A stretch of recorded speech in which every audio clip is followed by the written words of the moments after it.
It's time for court today, and Murtala Inusah is here in the studio, and he's ready to tell us what's been happening in our courts. Our courts have been quite busy towards the end of the year, of course, with all the issues going on as regards the elections. Murtala Inusah, good morning.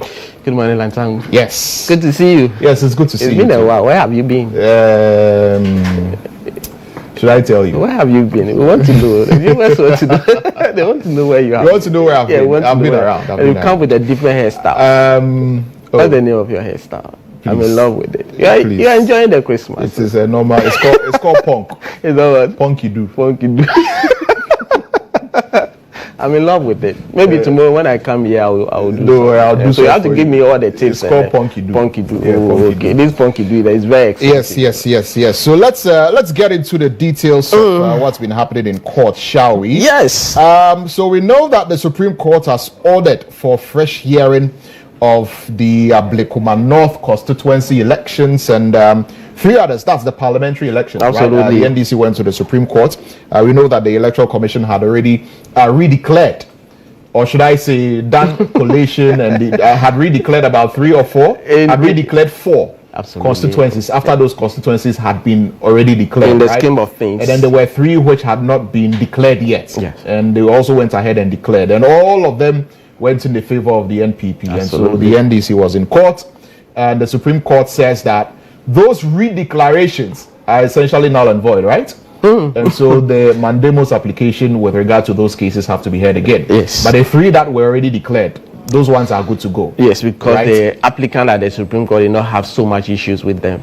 Yes, and they didn't even talk so much about them. Okay. In all of this, you notice it started from 20th of December, where Justice Joseph Eduajiman ordered the EC by way of granting a mandamus application from 6 NPP parliamentary candidates. And out of the 6, you note that 4 of them are constituencies that had already been declared in favor of the NDC candidates. And that day when they were moving the mandamus application, the lawyers of the NDC wanted to join. They joined that motion, but the court refused or declined giving them the hearing.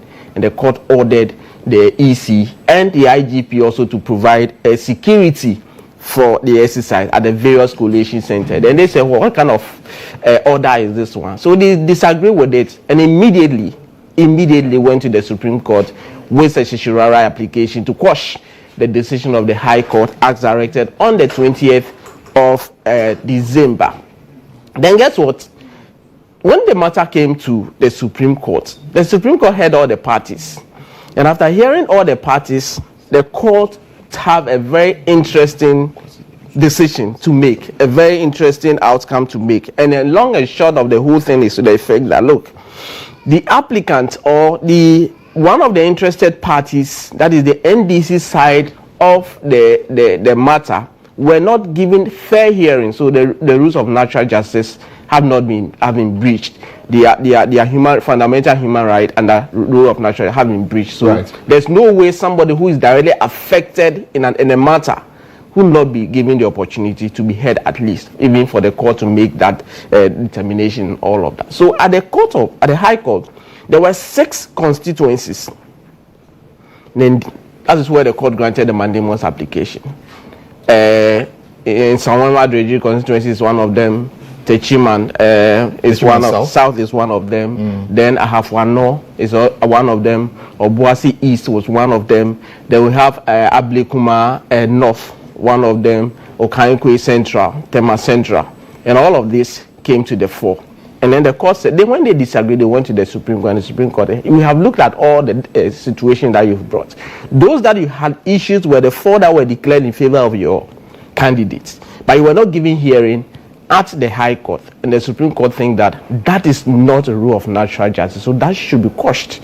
First of all, let's hear the ruling of the Supreme Court panel of 5 presided over by Justice Gabriel Pwaman. Now to our orders. We have taken note of the fact that the applicants did not contend that there had been earlier completed collations in respect of Nsawam Adwajiri and Ahafwano North constituencies per paragraph 8 of the affidavit sworn to by Fifi Fiavikwete, dated 16 December, in support of the motion for judicial review filed by the applicants on 16 December 2024. Since the orders which have been brought to be quashed are separate and distinct, we have decided to exercise our discretionary power to quash by certiorari, having regard to the peculiar circumstances of each ruling. Consequently, we hereby quash the orders of mandamus made for collation of results by the Electoral Commission in the following constituencies. 1. Okaikwe Central. 2. Ablekuma North. 3. Tema Central. And 4. Techiman South. Accordingly, the collation of results in the above constituencies by the Electoral Commission after 20th December 2024 on the orders of the court are hereby set aside. For the avoidance of doubt, the orders of the High Court made in respect of Nsawam Adwajiri and Hafuanon North are not affected by this order, by this our order, and in effect those declarations stand.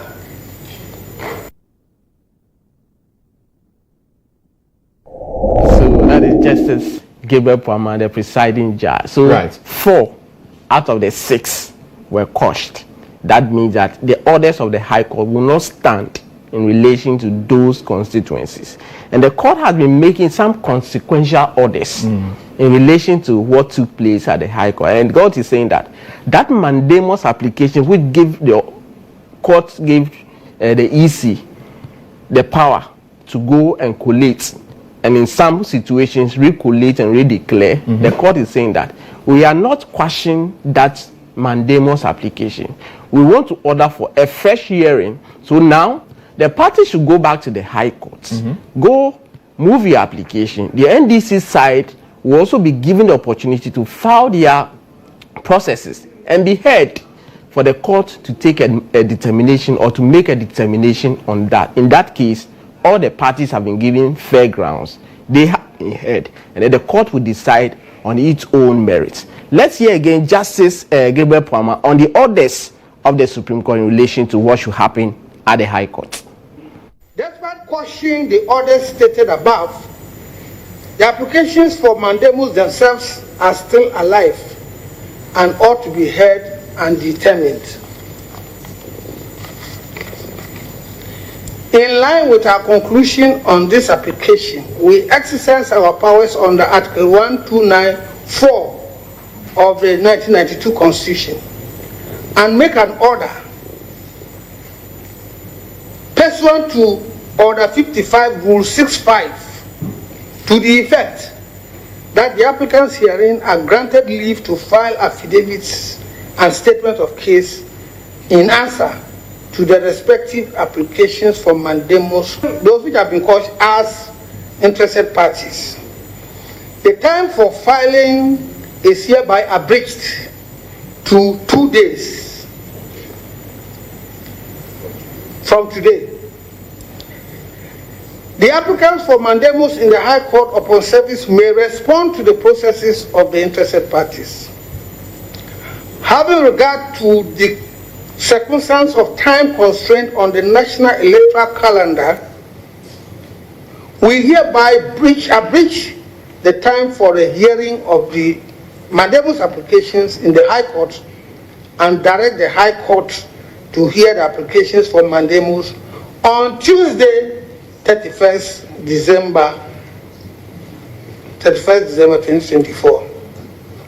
I hope Tuesday is 31st.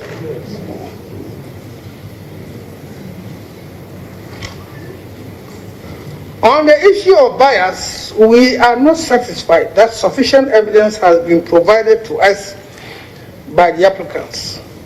Nevertheless, in order to maintain the integrity of the adjudicatory process, and in line with the practice of this court in cases such as Republic versus High Court ex parte, Ajua Company Limited, Auditor General Interested Party, 2019-2020 Supreme Court Law Report of Ghana, Adare. We hereby direct that the applications for mandamus that are extant shall be placed before a different High Court judge for hearing and determination. That is the Justice Gabriel Puamang giving us the court. That's the presiding judge, presiding judge. Now it's a 5-member panel, and now the court is giving its own discretion on what should happen to the application at the Supreme Court. The court is saying that, look, in the interest of trying to protect the integrity of the judiciary, the case should not go before the same judge. It should be assigned to a different judge. The court used its own powers to abridge the time. When parties file cases, they are giving time to file. The court said, we are using our powers to bring their case forward. So the respondent in this matter, the NDC side, should file their statement of case within 2 days from Friday. So by now they should have. So within 2 days from Friday, that's Friday. Which was the hearing. Absolutely. So by now they should have filed. So if you take the weekends out, then it means today. They should file it by close of today. Then they are supposed to appear before the High Court tomorrow. Tomorrow is the first night, right? Will you go to church? You go to church? Yes, I will. Those who have not been going to church the whole year, tomorrow is the day that they go to church. But in the course of the day, those who have not been going absolutely. to church. Why are you putting emphasis on so that for the avoidance of doubt, they have been going to church. As for you, I can vouch for that. You've been going to church. You're a church on its own. Thank you. Thank you. So tomorrow, the parties will appear before the High Court and then argue your case out, and the court will take a decision in relation to that. But in all of this, the NDC's application at the Supreme Court, how did the court conclude on that? Let's hear the Supreme Court again.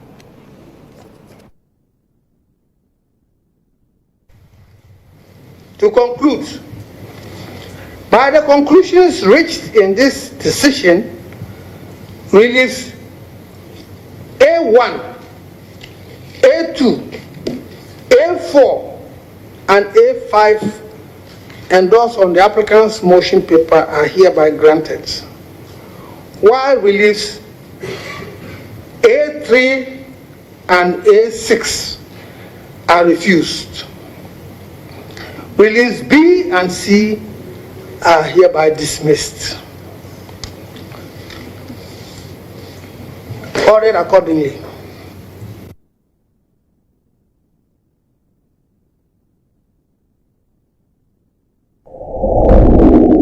All right. Ordered accordingly. So that's what the Supreme Court has directed, right? So some were granted, some were refused, and some were dismissed. So in relation to all of this, the effect is that the NDC side largely got what they wanted from the Supreme Court in relation to that. But there were some of the parliamentary candidates who were at the Supreme Court who were affected with this particular. In fact, it is based on their constituencies that the NDC went to court on their behalf. Rabna Obin was there, Ibi Bright was there, Baba Sadiq and all of that. I mean, engaging them. Let's see their reaction moments after the Supreme Court ruling. Earlier, I told you that we're optimistic and hopeful that it's going to, the true mandate of the people will still stand. We're grateful to the courts for heeding our request. The law has spoken. Merry Christmas, Happy New Year. We're happy to go and continue. I think it's important that everybody understands that this is just the beginning of our work. And I think that this experience equips us to be able to represent all our people a lot better. So we're very grateful and for the opportunity, and also we want to say hello to Ghanaians and our constituents. Merry Christmas, Happy New Year. Well, I think it's a good day for country. The whole world is watching, not just Ghana. So I think it's just the beginning of coming together as one people. And then I think it redeems the image to an extent of our courts and our judges. So it's all well and good. So Yeah, the affected parliamentary candidates, especially Baba Sadiq and Co. Yes, Baba Sadiq and Co. They were, for some of them, were even appearing at the Supreme Court for the first time. Very interesting. The last Friday, when I engaged some of them in the course of the hearing, when the panel retired for 3 hours before they came with their decision. It was very interesting. I'm sure tomorrow they will be at the High Court. Definitely they will have, because they have keen interest, they have eyes on that. You note that Arman Babi has been speaking on who is qualified to be sworn in. Yes, he has. He believes that those who have originally been declared, those who are Sadiq and Co, are the ones who are legitimate. Well, let's see what we'll see what will happen. Let's see what happens tomorrow. But of course, some of the lawyers have also been speaking. Yes, the leaders, the lawyers for the NDC said the GHOne who was arguing all of that was very brief and was wishing all of us Merry Christmas, right? But Gary said, the NDC people, you have to be peaceful. We need peace in this country. Let's hear the lawyer's reaction. The only thing I want to say is that we are grateful to the court and nothing else. And Merry Christmas. Merry Christmas. To show me hugging them and talking to them. And this year they are not enemies. We are not fighting. It's a question of the brains. We are not fighting. No, not after today's ruling per se. It's peace post-elections. You realize that after these elections, post-election violence. We don't understand. There must be peace in the country. If we won elections, what about the destruction of state properties and all these things? It's not good. So let's all learn to abide by rule of law. That is the way I see it. That is all. So please, all parties, political parties, especially our brothers in the NDC, they should learn to respect the law. That is all.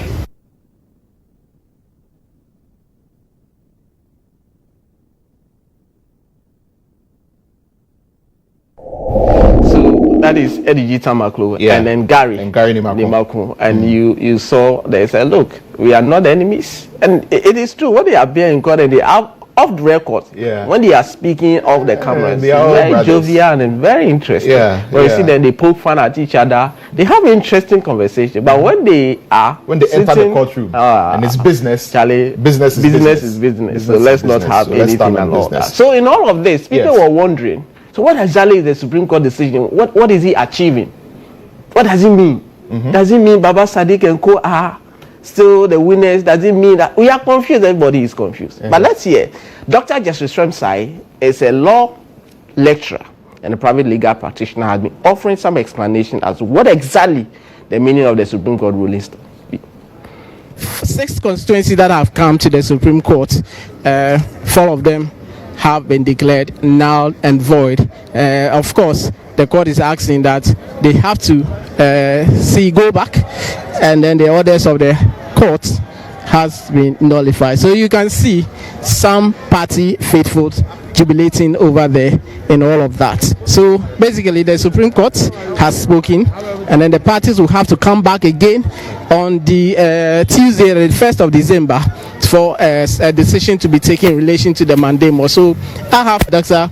Justice Remsai, who has also been at the Supreme Court. Just help us understand what the decision of the Supreme Court is really to the already declared seat. The court is saying that in respect of 4 out of 6, the order has been quashed. What does it mean? Yes, so you would recall that in the facts, 2 of the constituencies had not yet been declared, and 4 of them were declared. So the court's ruling is that those 4 that were not declared, the order was quashed in respect of them. And what it means is that there is no order for recollation as we described it in the case. And so the court's further direction is that those cases are supposed to continue. And as you can see, the point we have always been making has been that no court really has jurisdiction to refuse to hear a person who is an interested party or who's in respect of whom an order will be affected. So to the extent that the court expressly refused to accept these people, to hear them, is a fundamental flaw in the whole case. And so the court went further to take the case from the judge, basically saying that what you did shouldn't be done, and we want people to have confidence in the judiciary. So even though we are not saying that you have done anything untoward, what we are saying is that we want people to feel that they are being heard. And that is why they moved the case from that judge, and the case will be assigned to a different judge to hear the matter. So with those parliamentary candidates, those who were affected, specifically with the NDC candidate, what should they be thinking right now? Are they winners as had been declared earlier? As far as our position is concerned, and the position, once the order is quashed, we revert to the status quo ante, which is what used to be before the order of 20th December. So what it means is that they had already been declared, and the argument that the EC had been making that they would redeclare, now that case will be heard on the merits, whether there should be a redeclaration, as we call it, a recollation, because our position has always been, and that is the point of conflict. While the MPP guys are saying that they don't believe the results could be collated and recollated and the EC can correct its own mistake, we are of the view that once results have been declared and the EC has been abiding by this principle for some time, and once the result has been declared, the only way you can challenge it is when it's gazetted and then you file a petition. That has been our point. So now I believe that will be the argument before the court, whether or not there should be an order of recollation.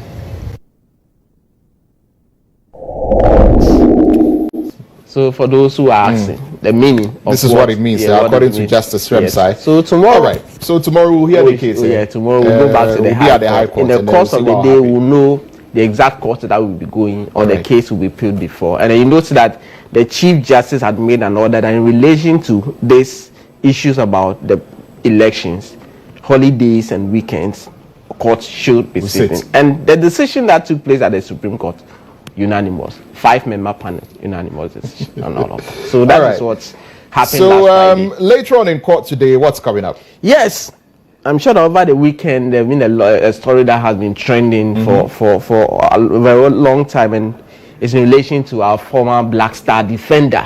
Guess who? Samuel Inkoom. Ebui. In those days when he was playing in Ghana here at Santi Kotoko, those of us who belong to Hartlepool, he was our #1 enemy because the guy was deadly. He was doing all the fine football for Kotoko, and they were doing a lot of things and all that. Unfortunately for him, he's in court for, in fact, the issues of Samuel Inkoom started as far as December. So he appeared in court in relation to an allegation of defrauding by false pretense. A complainant went to the police as far back as in January, made a report that he said that he runs Samuel Inkoom Travel and Tours, convinced him that he would be able to get him a Netherlands visa to be able to travel.